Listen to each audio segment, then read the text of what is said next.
They say that nothing stings more than betrayal, especially when it's served with a smug smile. Meet Clara Thompson, a gentle heart and brilliant mind, whose world was shattered the day she discovered her husband's cruel taunts and secret affair. He mocked her pregnancy before his mistress, humiliating her in the very home they'd built together. Little did he know, the woman he dismissed held far greater power than he could ever imagine.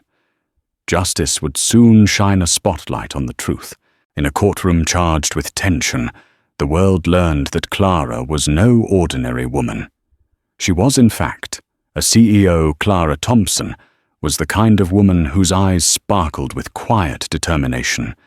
Even on her darkest days, raised in a modest home in Nebraska, she understood the value of hard work and honest living. Her parents, Timothy and Sarah Campbell, had invested their lives in a small family diner on the outskirts of Lincoln. Day after day, they instilled in their daughter a core belief: treat others with respect and kindness, no matter what storms life tosses in your path. It was in college that Clara first encountered Jonathan Thompson. He was a gregarious, ambitious young man with quick wit and a disarming smile. Jonathan's background was very different from Clara's. Born into a wealthy family in Los Angeles, he carried a sense of entitlement on his shoulders. He was used to getting what he wanted, often effortlessly. Yet there was something about Clara's sincerity that captivated him, and something about Jonathan's confidence that intrigued her. From the start, Clara sensed Jonathan craved success above all else. Sometimes, she even worried he confused ambition with greed. Yet for reasons she couldn't quite name, she trusted him to respect her choices. After all, he promised her the world. She was young, in love, and hopeful. In the first few years of marriage, Clara and Jonathan found themselves building the typical suburban life. Clara worked as a mid-level marketing executive at a boutique firm called Elysian Concepts. Jonathan, always bouncing from one project to another, styled himself as an entrepreneur. He jumped from real estate deals to tech startups, always proclaiming to have found the next big thing. When they moved to Chicago, Clara took on a more senior role in a larger advertising agency, Dahl & Ross, to support them financially. Even then, subtle warning signs emerged. Jonathan's once charming confidence grew into arrogance. He would complain that Clara's job was not enough, and that she should be doing more to prove she was worth his time and love. When her father died suddenly from a heart attack, Jonathan's support was strangely tepid. Instead of comforting Clara in her grief, he ranted about the inheritance not being substantial. That day, though her heart was still in love, Clara felt the first crack in her faith toward Jonathan. Years passed in a blur of overtime hours, strategic marketing meetings, and mounting tension at home. Clara's mother had moved in briefly, only to find Jonathan cold and dismissive. Sarah Campbell, with a mother's protective intuition, tried to warn her daughter that Jonathan's behavior was growing unhealthy. Clara brushed it off, determined to see the best in him. Then came the day that would change everything. Clara realized her period was late, very late. One pregnancy test later, and her heart soared in both excitement and trepidation. She was going to be a mother. Despite the strains in her marriage, she believed this news could reignite the love that once bonded them. With trembling hands, she prepared a small gift box with the positive test and a pair of baby booties. She waited for Jonathan to come home. That evening, Jonathan strode in, complaining about traffic and how the barista got his coffee order wrong again, heart pounding. Clara presented him with the box. He opened it with a puzzled frown. When realization dawned, he blinked in surprise. Clara hoped to see excitement flash across his face. Maybe tears of joy.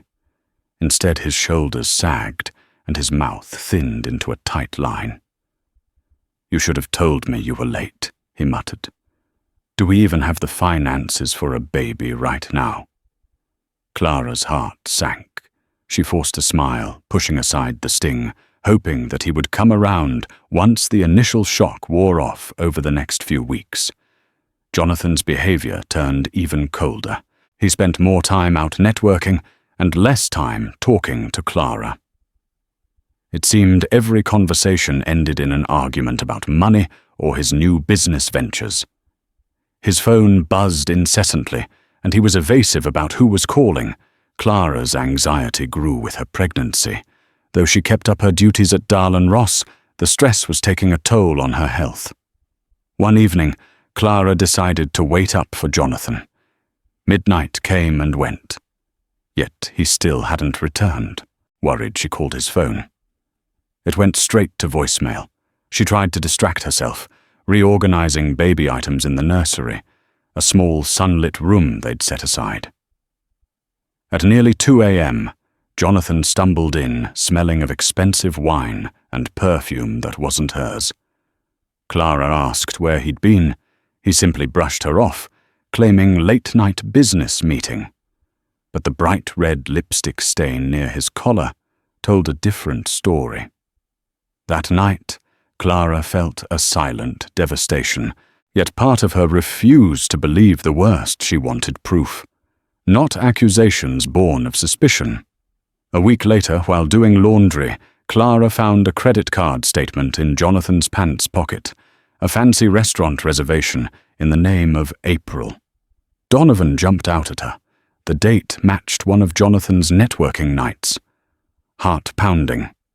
Clara looked up the restaurant Lumiere Lounge, an upscale romantic spot known for candlelit dinners and velvet-upholstered booths. There was no mistaking the nature of this evening. Confronting Jonathan, Clara demanded an explanation. He sneered, rolling his eyes. "Are you prying into my finances now?" He spat. "You should focus on not stressing the baby. My private life is my business. His private life." The words spun around in her head, unleashing a storm of heartbreak. Her once warm and secure home now felt like a battlefield. The happy future she'd envisioned with her husband disintegrated each time he walked out the door. Unable to keep her hurt bottled up, Clara confided in her co-worker and friend Lisa Harrington, a brilliant advertising director at Dahl & Ross. Lisa listened gravely, urging Clara to protect herself emotionally and financially. "You've got to look out for you and the baby," Lisa said, tucking a stray hair behind her ear. "Don't let him walk over you. You're stronger than you think." Soon enough, Clara discovered that April Donovan was not only Jonathan's mistress, but also a rumored socialite from a wealthy family in Boston. The rumor mill suggested that April craved attention and never settled for less than luxury. In Jonathan, she'd found a kindred spirit who adored status and flaunted extravagance. Clara confronted him again. This time, she threatened to walk out if he didn't stop seeing April. Jonathan responded coldly. "Where would you go? You can't raise a kid alone, and you certainly can't keep up your lifestyle without me." The cruelty in his eyes sliced through Clara's heart. As the pregnancy advanced, Clara tried to focus on her health, but the emotional turmoil weighed heavily. Her obstetrician, Dr. Remy Hartfield, worried about Clara's elevated blood pressure and told her to avoid stress as much as possible. "High stress can lead to complications," Clara, the doctor said gently. Clara nodded. But how could she find peace when her husband was parading around with another woman? The final straw came one weekend. Jonathan claimed he had an urgent meeting with potential investors. Clara, feeling uneasy, decided to quietly follow him in a taxi. He headed straight to the Four Seasons Hotel, where a lavish charity gala was taking place. Slipping inside, Clara spotted Jonathan and April in a cozy corner, locked in an intimate conversation. Clara's heart hammered in her chest as she saw him lean in to kiss April. She marched up to them. Jonathan froze, eyes flicking with irritation rather than guilt. April looked Clara up and down with a smirk. "This must be the wife," she said in a mocking tone. Before Clara could speak, Jonathan sneered. "Don't start a scene." "Clara, you're embarrassing yourself." Then, with horrifying callousness, he announced to a few onlookers nearby, "She's pregnant, sure, but let's be honest, her salary can't even support her own unborn child properly." He laughed, and April joined in the cruel chorus. Trembling with anger and humiliation, Clara turned and fled the hotel, tears scalding her cheeks. Everything inside her screamed that this was not only a betrayal, but an assault on her dignity. She wasn't just fighting for her marriage, she was fighting for her self-respect. Early the next morning, Clara received an unexpected text from a blocked number. "I'm sorry for how you were treated. He's not worth it. You deserve better." Shocked Clara reread the message, suspecting it might be from April or someone close to Jonathan. But as quickly as it had come, the number disappeared. It felt strangely comforting that someone, somewhere, had recognized how she'd been wronged. Wary but curious, Clara confided in Lisa again. Lisa insisted she had to take control of her own life over lunch at a small cafe near Dahl and Ross. Lisa gently took Clara's hands and said, "Clara, you're brilliant at what you do. Your presentations are top-notch. You have the entire skill set to start your own venture, if you wanted. You don't need Jonathan's approval or his money, especially not after how he's treating you." Clara sipped her coffee, thinking of how she'd dreamt of running her own marketing firm one day. She had never seriously considered it before, mainly due to family obligations and the notion that Jonathan might not support such an endeavor. The idea that she could step out from behind his shadow and pursue something on her own set a tiny ember of hope glowing inside her. That ember caught a spark when fate intervened in the form of a phone call. An old college professor's doctor. Norman Drake reached out to Clara about a friend who was seeking top-level marketing expertise for a new tech product launch. The friend, Michael Harrington, was the founder of Ascension Apps, a startup with significant investor backing. They wanted a fresh marketing strategy and were willing to pay handsomely for the right talent. Clara saw an opportunity. With Lisa's encouragement, Clara quietly began consulting with Ascension Apps during evenings and weekends. She took meticulous notes, mapped out marketing campaigns, and sketched potential brand identities. Despite her blossoming pregnancy, she poured her heart into the project, feeling a renewed sense of purpose. Jonathan remained oblivious. Too consumed with parading around with April by day, Clara still put on a brave face at Dahl and Ross, though she knew she might soon have to part ways if this consulting gig turned into something bigger. Unbeknownst to Jonathan, each paycheck from her consulting work went into a separate bank account. She was preparing for a future on her own.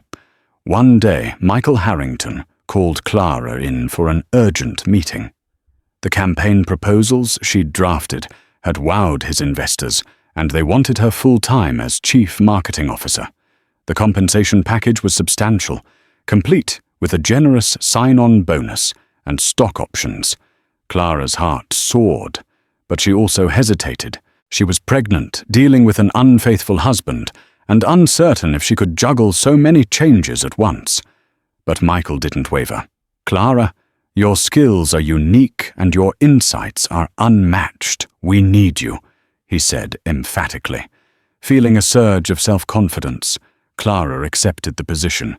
This was her chance to break free from Jonathan's toxic control. Over dinner that evening, she mustered the courage to tell Jonathan about her new job offer, hoping for some semblance of support. Instead, his response was scornful. "A startup tech nonsense. That's a joke. You're too naive to see when you're being used." His dismissive attitude only fueled Clara's resolve.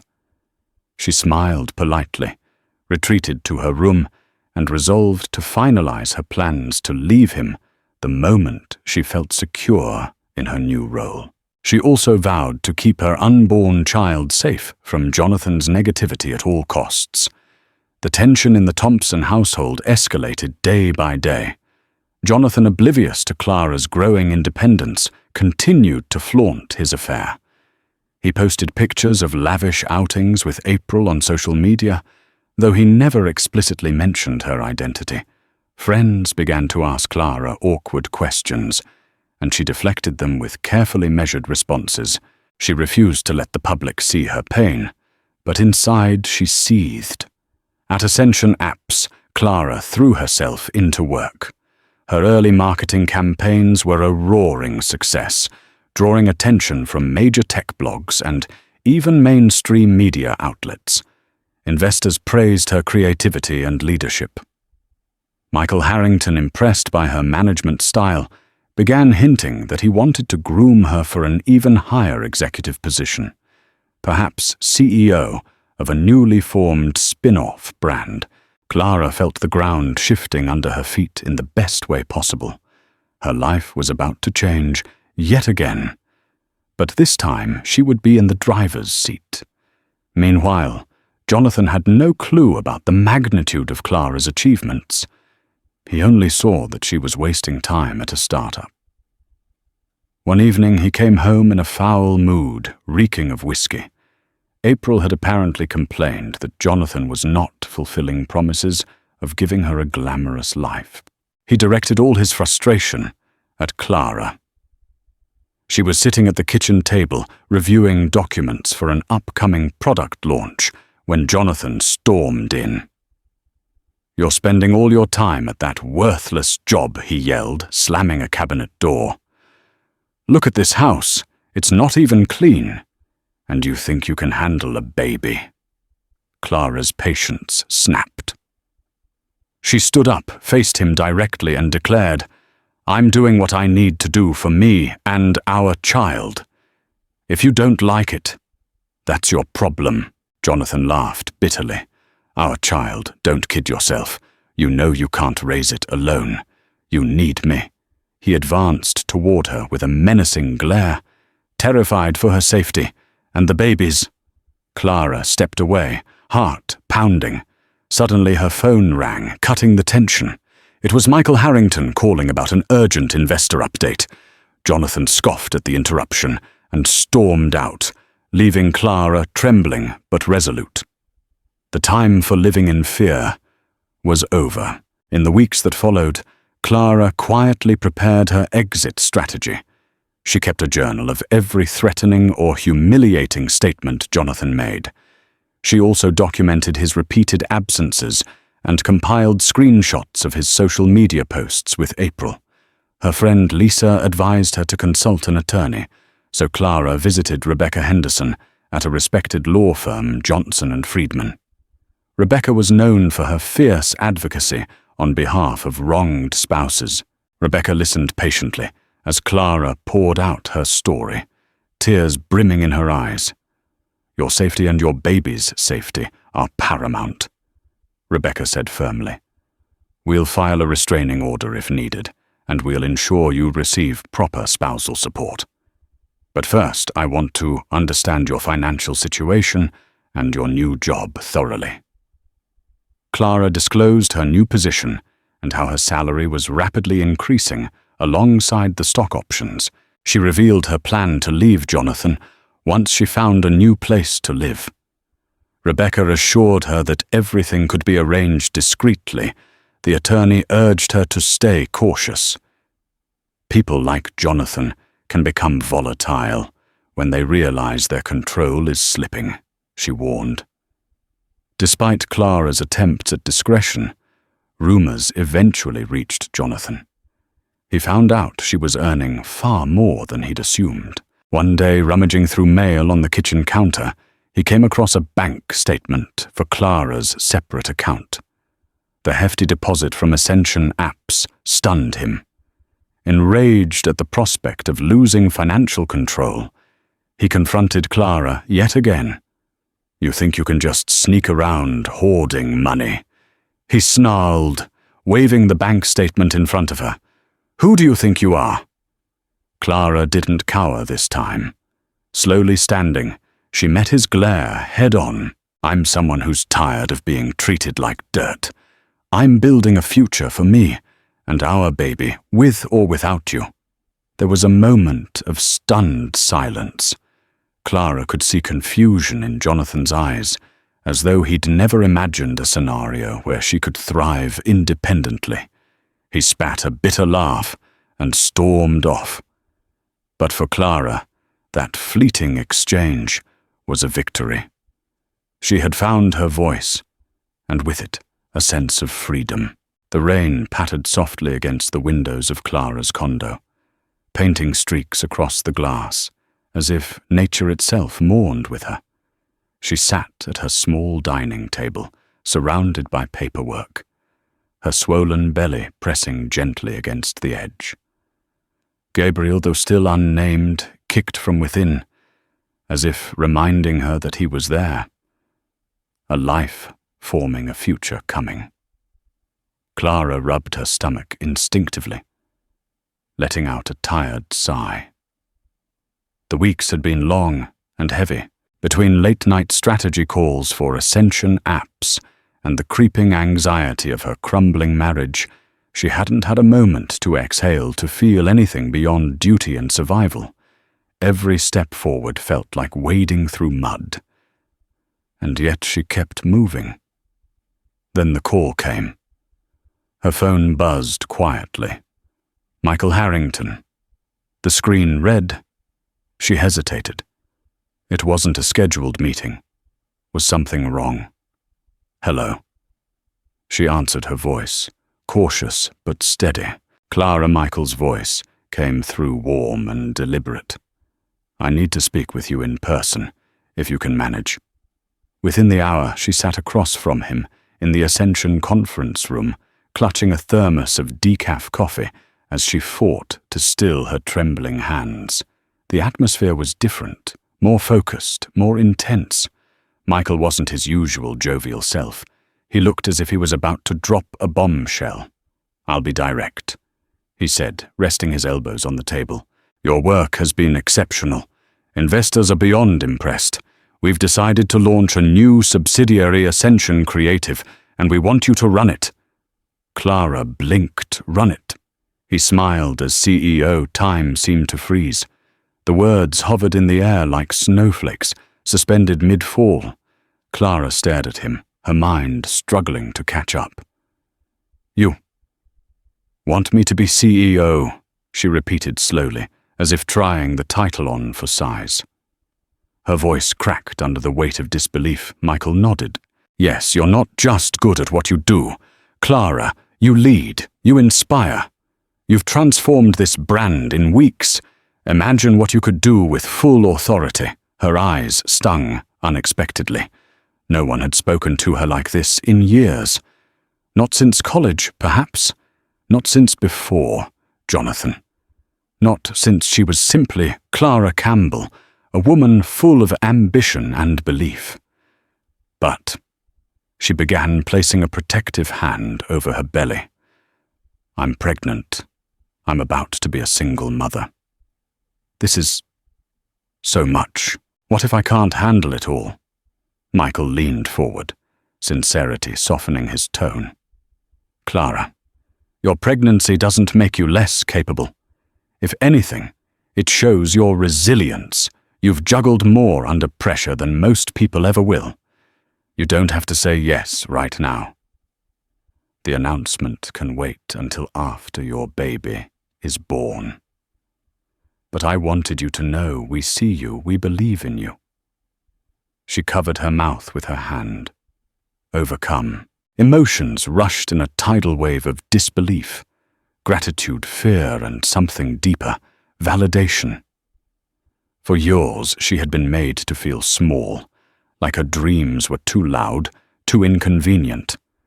And now someone was handing her the keys to a future she thought she'd lost. Tears slipped down her cheeks silently. She didn't try to stop them. "I'll do it," she whispered, her voice full of quiet strength. "I'll accept," Michael smiled. "Then let's build something incredible together." That night, back in her condo, Clara stood by the window, watching the city lights flicker in the distance, for the first time in what felt like forever. She didn't feel like she was just surviving. She was becoming. Jonathan didn't know it yet, but the woman he thought he'd broken was already rising. One decision, one heartbeat at a time. And soon, the world would call her something new. CEO. Unfortunately, Jonathan would not let her slip away so easily. During her 8th month of pregnancy, Clara came home one last time to pack her belongings. Jonathan was in the living room, smirking. April was there too, perched on the couch like she owned the place. Clara's heart pounded at the brazen display of disrespect. "You think you can just leave me without consequences?" Jonathan taunted April. "And I have decided to get married once we finalize our divorce. And guess what? There won't be much left for you in the settlement. My father's lawyer is the best in the city," April giggled. "Yes, Clara, if that's your name, don't be too upset. Jonathan told me your child was unplanned anyway." Her words dripped with sarcasm and cruelty. Clara's cheeks burned with anger, but she refused to respond with the same venom. She quietly picked up her suitcase. Before walking out, she leveled a calm stare at Jonathan. "I hope you're happy with the choices you've made. One day you'll realize what you lost." With that, she shut the door on him, and the life they once shared, Clara settled into her temporary condo, a stark yet comforting contrast to the lavish, tension-filled house she left behind. Each day she prepared for the birth of her child, while juggling the responsibilities of her demanding job. Lisa came by regularly, helping to assemble baby furniture and pack a hospital bag. During these visits, they shared stories of the old days, letting laughter replace pain. On a breezy afternoon, she officially filed for divorce with Rebecca's help. The paperwork was straightforward, but emotionally heavy. Clara was ready to fight for custody of her child and ensure their future was secure. Rebecca was optimistic, given Clara's stable job, independent finances, and a documented history of Jonathan's mistreatment.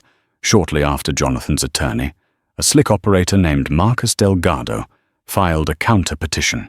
They contested nearly everything from spousal support to custody arrangements, painted Clara as unstable and unable to cope with the rigors of single parenthood. Jonathan wanted full custody, or at least enough to reduce child support obligations. Clara reeled with disbelief at the gall of it all. But she didn't panic. She had prepared thoroughly, saving every piece of evidence. The court date loomed just a few weeks away. Tensions rose, but Clara remained focused. She rehearsed her statements with Rebecca. She refused to stoop to Jonathan's level of pettiness or name-calling. Her strategy was simple: present the truth. Life, however, had one more surprise in store. Before the trial, Clara went into labor unexpectedly at 36 weeks, alone in her condo. She felt the first contraction tear through her abdomen. Fear gripped her. She wasn't fully prepared. She grabbed her phone and called Lisa, who rushed over immediately and dialed 911. The ambulance arrived, and Clara was whisked to Mercy Hospital. Hours later, in a whirlwind of pain and hope, Clara gave birth to a baby boy whom she named Gabriel, holding him in her arms. Clara felt a surge of protective love. This tiny infant was her reason for fighting her beacon of hope in the darkest storm. Gabriel came out slightly premature, but healthy enough to breathe on his own. The doctors kept him in the neonatal unit for a few days to ensure no complications arose. Jonathan was conspicuously absent. He didn't visit the hospital at all. When word finally reached him, April apparently discouraged him from going, complaining that Clara was trying to trap him with emotional manipulation. So Jonathan stayed away, further proving to Clara that she was doing the right thing by leaving him. Once Gabriel stabilized, Clara took him home to the condo where Lisa had baby-proofed the essentials. Late nights turned into early mornings as Clara navigated the exhaustion and bliss of new motherhood. Her body ached from delivery, and she struggled to breastfeed at first. But each success felt like a small triumph. Rebecca advised her to postpone the court hearing given her medical situation. However, Jonathan and his legal team pressed forward, hoping to catch Clara at a weak moment. Reluctantly, Clara agreed to proceed, trusting that her documentation and professional legal support would prevail. Within 3 weeks of Gabriel's birth, the court date arrived. A crisp morning sunlight lit the steps of the Cook County Courthouse in downtown Chicago. Nervous energy fluttered in Clara's stomach as she walked in with Rebecca, baby Gabriel, safely at home with Lisa. To her left, she spotted Jonathan in an expensive suit, arm in arm with April, who wore a smug grin. Marcus Delgado stood near them, scanning documents and nodding in self-assured confidence. The courtroom was a formal, yet tense space. Family court cases were being heard one after another. Finally, their case was called Thompson versus Thompson. Clara's heart pounded as she approached the bench. The presiding judge was the Honorable Alicia Stone, a well-respected figure known for her zero tolerance for deception. Rebecca presented Clara's case meticulously. She outlined Jonathan's infidelity, emotional abuse, and lack of concern for Clara's well-being during pregnancy. She highlighted Clara's stable income and supportive friends. Clara handed over documented evidence of Jonathan's late nights credit card statements and social media posts. Marcus tried to interrupt with claims that Clara was emotionally unstable, referencing postpartum challenges. He argued that Jonathan was willing to provide a luxurious lifestyle for the child, and insisted that the baby's best interests lay with a father who had significant financial resources. Significant financial resources, Rebecca retorted. Are we discussing Jonathan Thompson's personal finances or that of his father? My client has proven her own professional success. Time and again, Jonathan took the stand, painting himself as a victim. He claimed Clara shut him out, refused to communicate, and was obsessed with her own career. He even implied that the paternity of the child could be questioned, though he offered no evidence to support this wild assertion. The judge frowned at the baseless allegation. When it was Clara's turn, she spoke calmly, hands clasped tightly in front of her. She described Jonathan's dismissive attitude toward her pregnancy, his public humiliation of her, and his ongoing affair with April Donovan. She only provided facts, never once stooping to personal attacks. The judge's gaze softened at Clara's composure and the heartbreak she'd endured. Then came a dramatic twist. Marcus Delgado unexpectedly called April Donovan to the stand. April swanned forward in a designer dress, flipping her hair confidently. She claimed that Jonathan was a loving partner who had rescued her from a toxic environment. She alleged that Clara was the real manipulator, and that Clara had withheld intimacy from Jonathan, driving him to find solace elsewhere. Rebecca objected, pointing out that April's testimony had no direct bearing on child custody or spousal support. The judge allowed her to continue briefly, but April's statements quickly devolved into petty complaints about Clara's attitude. Judge Stone looked unimpressed, as if she recognized a performance. Finally, the judge asked a straightforward question. Ms. Donovan, are you aware of the professional status of Mrs. Thompson? April blinked in confusion. Professional status? She's just an employee at some small firm, I think. A faint smile tugged at the judge's lips. She then turned to Clara. "Mrs. Thompson, would you kindly inform the court of your current position?" The courtroom air was thick with tension, every breath laced with judgment. The sterile walls, the rustling of legal papers, the sharp tap of a pen against a wooden bench. It all seemed distant to Clara, like background noise in a nightmare she couldn't quite wake from. She sat upright, back straight.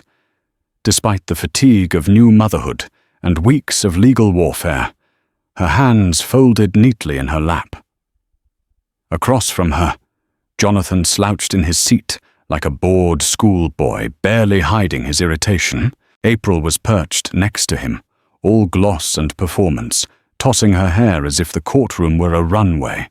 Their attorney, Marcus Delgado, stood with the confidence of someone who believed the show was already won. Then came the twist no one expected. Delgado, with the smug air of someone about to deliver a theatrical coup, called April Donovan to the witness stand. A few murmurs stirred in the room. Clara kept her face composed, but her insides twisted. She wasn't afraid of April's words. She was tired of the lies. April sauntered to the front like she owned the place. Dressed to impress, she looked like someone preparing for a fashion shoot, not a legal hearing. She began her testimony with well-rehearsed disdain, calling Jonathan her savior, painting Clara as cold, controlling, distant.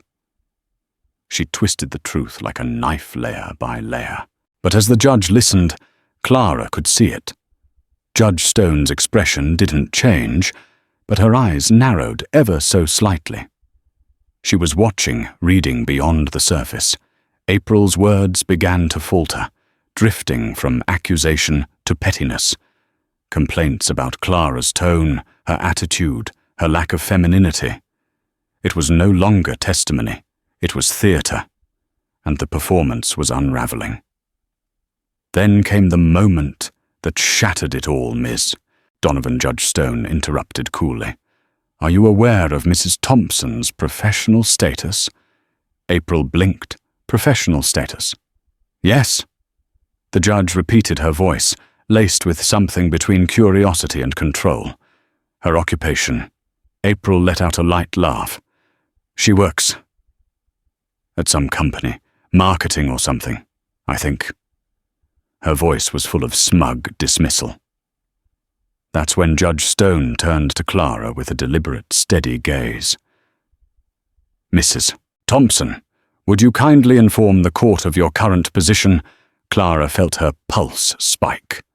For a moment, the room was silent. Every eye turned to her. She glanced at Rebecca, her lawyer, who gave a tiny, reassuring nod. Clara straightened her shoulders. "I'm currently the Chief Marketing Officer at Ascension Apps," she said clearly. "And I've accepted a position as the Chief Executive Officer of their new subsidiary, Ascension Creative. The paperwork is awaiting finalization." There was a pause, a full, breathtaking pause. It was like someone had cut the sound out of the room. Then the reaction began. Jonathan's face froze in pure disbelief. He turned his head sharply, mouth slightly ajar, like he had misheard. April stiffened her painted-on confidence. Melting, Delgado rifled through his documents like they might magically contradict Clara's statement. Judge Stone leaned forward. Intrigued CEO, she repeated with interest. "Do you have documentation to confirm this appointment?" Clara nodded, reaching calmly into her case file. "Yes, Your Honor. I brought a copy in case it was relevant." She handed the signed letter across the courtroom. Her hands didn't shake. "Not anymore." The judge flipped through the documents with a quiet intensity. A faint smile touched the corners of her mouth. Not amusement, but recognition. "Respect, Mrs. Thompson," she said at last. "Your achievements are remarkable. This not only reflects on your professional capabilities, but speaks volumes about your ability to provide a stable, enriched environment for your child." Clara's throat tightened with emotion, but she didn't let it show. This wasn't just about a title. It was about everything that came before, every sleepless night, every insult swallowed, every doubt she had silenced so she could survive. And now she was no longer just surviving. She was standing tall. She was being seen. Across the aisle, Jonathan looked pale. The man who once mocked her salary, her dreams, her very motherhood, was now staring at a reality where she had outpaced him in every way. Clara didn't gloat. She didn't smile. She didn't need to. The truth had spoken for her. All eyes turned to Jonathan. His bravado crumbled, replaced by an anxious flicker. He had never imagined that Clara, the woman he belittled, was scaling corporate heights. He could only dream of. The color drained from his face as the reality of her power and earning potential set in April's composure cracked next CEO. "That's impossible," she exclaimed, casting a bewildered glance at Jonathan. "You told me she was just scraping by." Jonathan hissed at her to be quiet, but it was too late. The entire courtroom watched the cracks in their facade grow wider. Rebecca seized the moment. "Your Honor, it's clear that Mr. Thompson's portrayal of my client's financial situation is inaccurate. Contrary to their claims that Clara is unstable or unemployed, she is in a position of significant responsibility and income.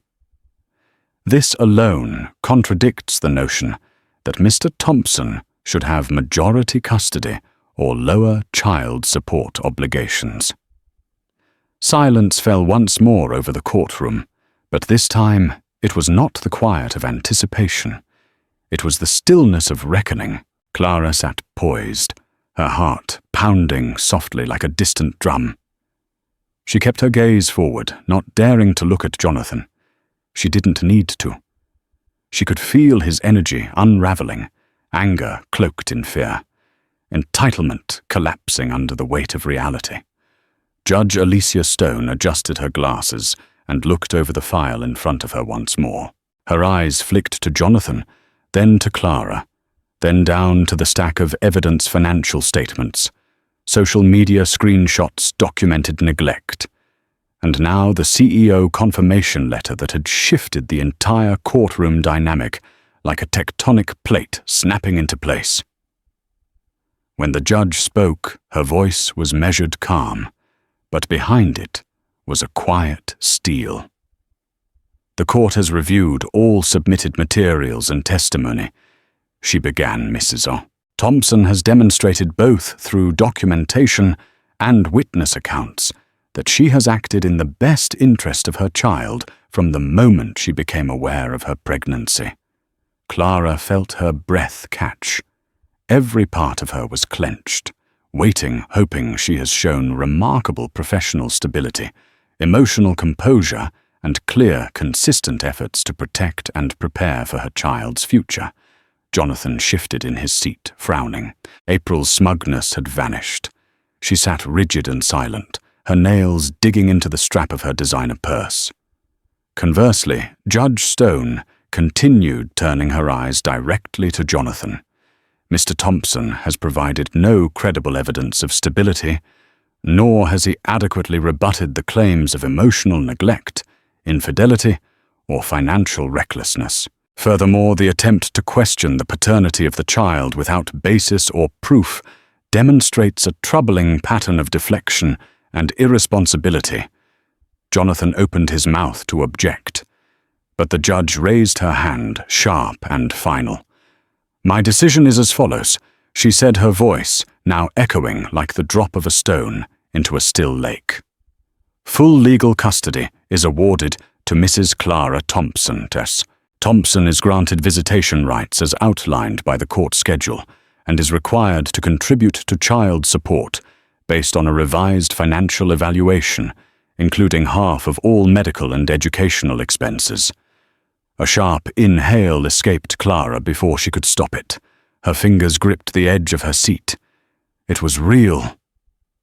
Then came the final blow. Not from Clara, but from the bench. Judge Stone turned to Jonathan, her gaze unflinching. "I advise you, Mr. Thompson, to reflect on the role you play in your son's life, not in terms of what you believe you're owed, but what you are responsible for.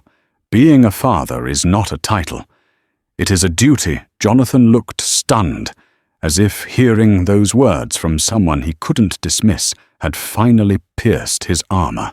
The judge added, almost as an afterthought, but with the gravity of a closing door. "Should Mrs. Thompson wish to pursue additional damages related to emotional distress, she is entitled to do so in a separate civil suit.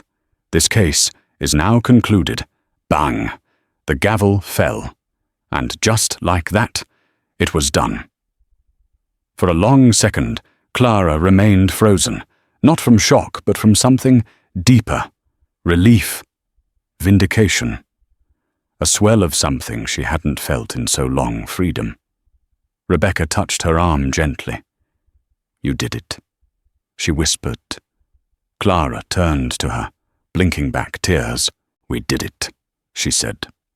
Across the aisle, Jonathan stood up too fast, nearly knocking over his chair. His face was flushed, his expression twisted with disbelief and fury. He no longer had power to act on. April didn't move. She stared ahead, as if trying to rewrite the past few minutes with her mind alone.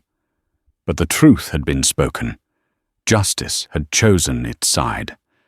Clara gathered her files, straightened her spine, and walked out of the courtroom, not broken, not bitter, but reborn. The moment the gavel struck, a surge of relief and triumph rushed through Clara. Tears slipped down her cheeks as she thanked Rebecca, who nodded with a small smile. Jonathan hurried out of the courtroom, muttering curses under his breath, while April trailed behind, looking shell-shocked.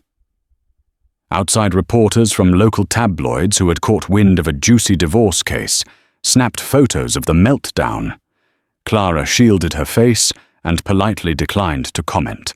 In the hallway, Lisa met Clara with open arms. The victory was monumental, but Clara felt a tinge of sorrow for what she had endured to get here.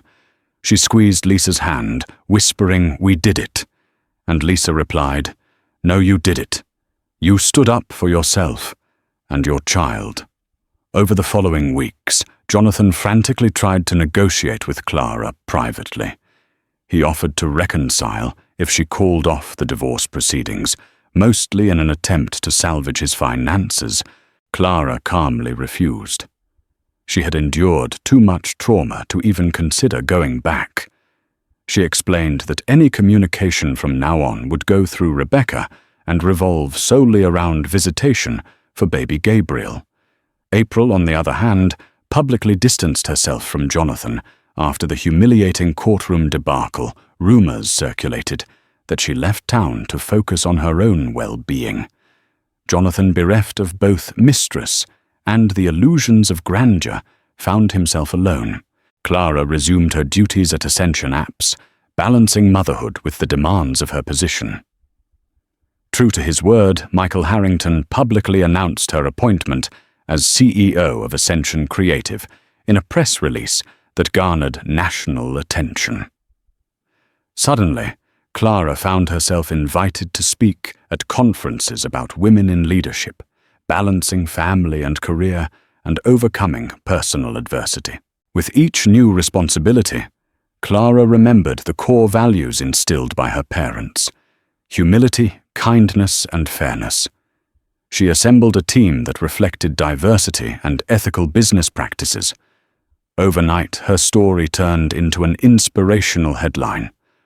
"Rising from betrayal to break barriers in tech months" rolled by, and Clara found a rhythm in her new life. Gabriel thrived, growing into a bright-eyed baby who giggled at every silly face Lisa made. Despite her heartbreak, Clara discovered that her capacity for love had only deepened.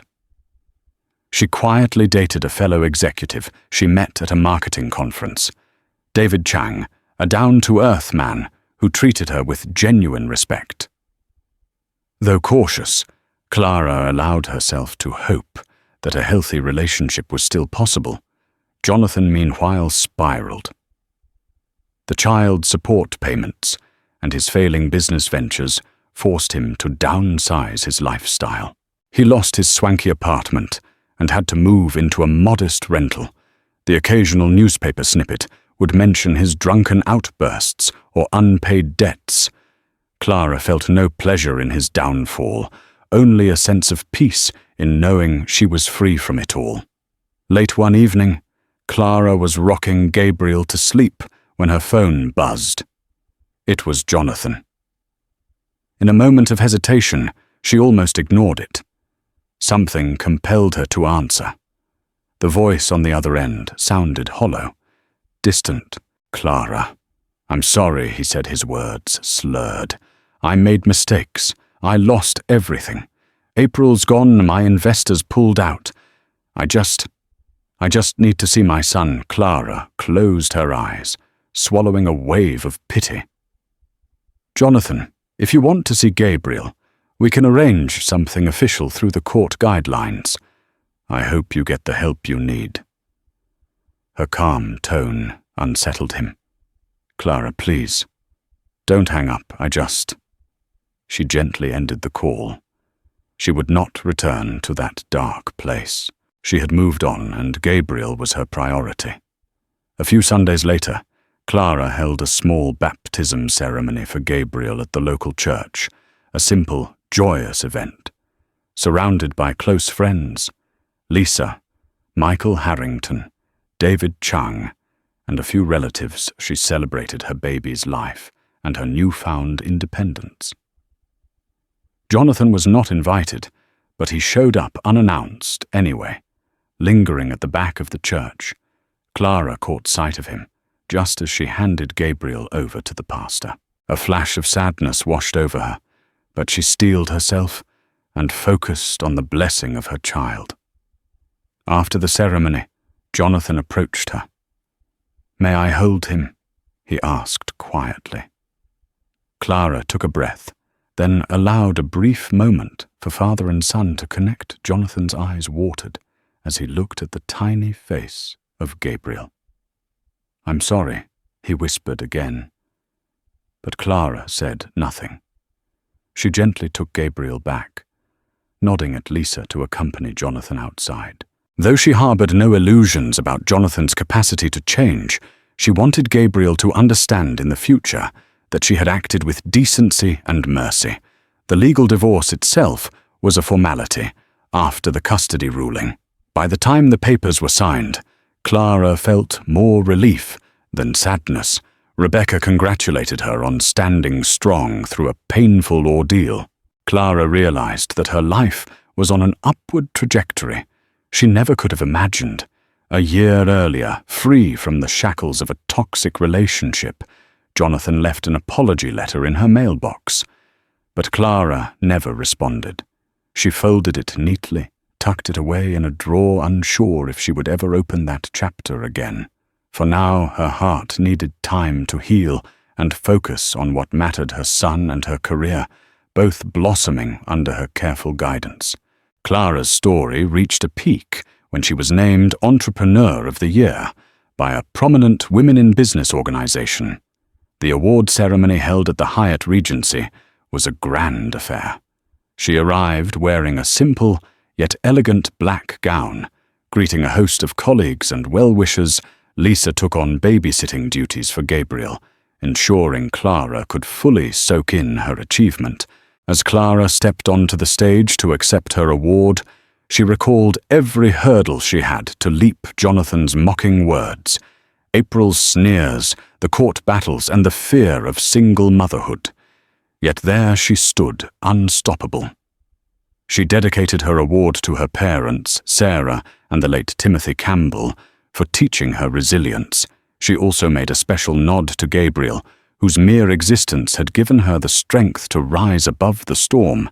In the months that followed, Clara's life took on a beautiful normalcy. She developed marketing strategies for high-profile clients, traveled for conferences, and spent quality time with Gabriel David. And she grew closer, gradually weaving a supportive partnership that respected each other's histories. At work, Ascension Creative soared. They launched innovative campaigns that garnered major awards, attracting top-tier clients worldwide. Clara's leadership style, empathetic yet firm, set a new standard in the industry. She became a mentor for young women, especially single mothers who needed encouragement to chase their dreams. Jonathan drifted in and out of therapy. He made sporadic attempts to see Gabriel, abiding by the visitation schedule.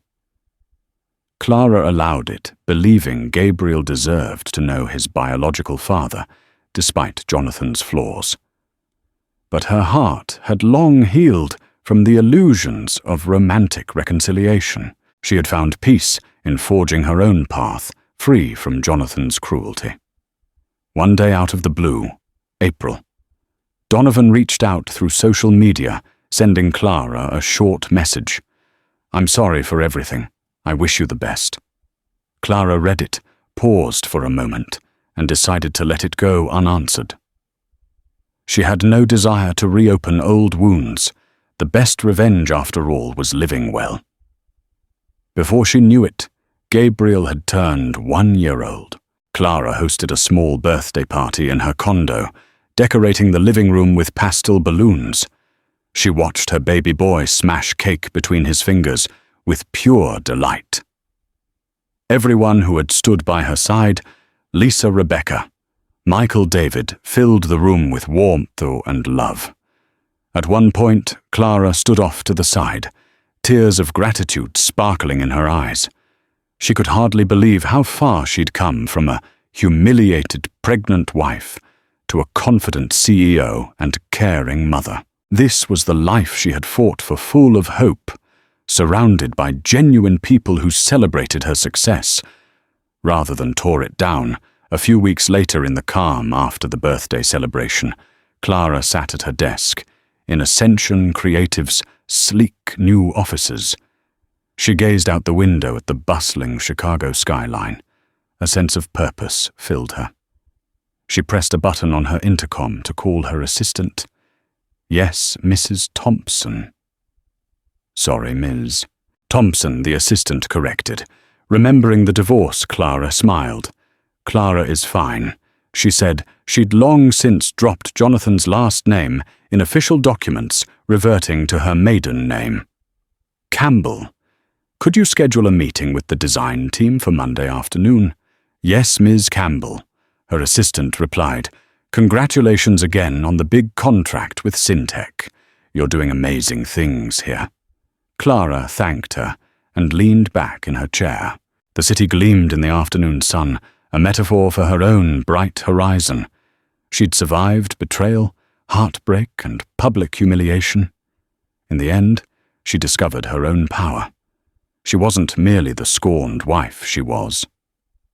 Clara Campbell, CEO, a loving mother and an unstoppable force. Thank you for joining me on this emotional roller coaster of betrayal, resilience, and ultimate triumph. Clara Campbell's journey reminds us that no matter how dark the night may seem, dawn always breaks with new possibilities. She overcame humiliation, stood her ground, and rose to become a powerhouse in her field, all while embracing the joy of motherhood. Her story shines a light on the importance of self-respect and staying true to one's values. It challenges us to question the limits placed upon us by others, and inspires us to rewrite our own destinies. If Clara can stand tall in the face of cruelty and find her voice, so can we all. If you found this story stirring and uplifting, please like, share, and subscribe. Your support helps keep these empowering stories alive. Thank you for being part of Clara's incredible journey, and remember, your strength can light the path for others.